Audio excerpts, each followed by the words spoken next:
Allergy കുറേ കാലമായിട്ട് നിൽക്കുന്ന ആൾക്കാർക്ക് മൂക്കിൽ എന്താ പറയുക ദശ ഉണ്ടാവും. അതിൻ്റെ ഒപ്പം തന്നെ അവർക്ക് വാസനയും സ്വാദും കുറഞ്ഞു വരുന്നതായിട്ട് തോന്നും. അതായത് പണ്ടത്തെ അത്ര രുചി ഇപ്പം കിട്ടുന്നില്ല. പലപ്പോഴും രോഗികൾ നമ്മളടുത്ത് പറയുന്നതാണ്.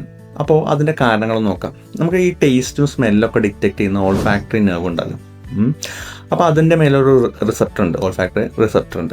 അപ്പോൾ അതിലേക്ക് ഈ നമ്മൾ ശ്വാസം എടുക്കുന്നത് അല്ലെങ്കിൽ വാസന എടുക്കുന്നത് കറക്റ്റായിട്ട് അവിടെ എത്തിയാൽ മാത്രമേ നമുക്ക് ഈ സെൻസേഷൻ അറിയുള്ളൂ, അല്ലെങ്കിൽ ടേസ്റ്റിൻ്റെ സെൻസേഷനൊക്കെ നമുക്ക് അറിയുള്ളൂ. അപ്പോൾ ഇവിടെ പ്രശ്നം എന്താണെന്ന് വെച്ച് കഴിഞ്ഞാൽ മൂക്കിൽ ഈ അലർജി കാരണം കഫത്തിൻ്റെ പ്രശ്നം കൂടുതലായിരിക്കും, കഫം നന്നായിട്ടുണ്ടാവും. ഒപ്പം തന്നെ നേസൽ പോളിപ്പിൻ്റെ പ്രശ്നം ഉണ്ടാവും. അതുണ്ടാവുന്ന സമയത്ത് വേണ്ടത്ര ഞാൻ പറഞ്ഞ ആ ഒരു ശ്വാസം വേണ്ടത്ര അല്ലെങ്കിൽ ആ ഒരു വാസന അവിടെ ഡിറ്റക്ട് ചെയ്യാൻ നമ്മുടെ ആ നെർവിന് കഴിയില്ല. ഇത് കാരണം ടേസ്റ്റും സ്മെല്ലും കുറയുകയും ആൾക്കാർ വേണ്ടത്ര അല്ലെങ്കിൽ ഭക്ഷണത്തിലൊരു നമ്മുടെ ഒരു താല്പര്യം കുറഞ്ഞു വരും. കാരണം ടേസ്റ്റും സ്മെല്ലും ഇല്ലെങ്കിൽ ഭക്ഷണത്തിന് നമുക്കൊരു ഇൻട്രസ്റ്റ് ഉണ്ടാവില്ല. അങ്ങനെ അത് ഭക്ഷണം എടുക്കുന്നത് കുറയുകയും അവർ മെലിഞ്ഞു വരുന്നതായിട്ട് കാണാം അലർജിയുള്ള ആൾക്കാർ. അപ്പോൾ ഇതും ഇതിൻ്റെ പിന്നിലൊരു കാരണമാണ്. അപ്പോൾ നിങ്ങൾ അതിന് കറക്റ്റായിട്ട് അലർജീൻ്റെ ട്രീറ്റ്മെൻറ്റ് എടുക്കുമ്പോൾ നിങ്ങളുടെ ഈ സ്മെല്ലിനും ഈ ബാക്കി ടേസ്റ്റിൻ്റെയൊക്കെ സെൻസേഷൻ ഇമ്പ്രൂവ് ആവുന്നത് നിങ്ങൾക്ക് ശ്രദ്ധിക്കാം.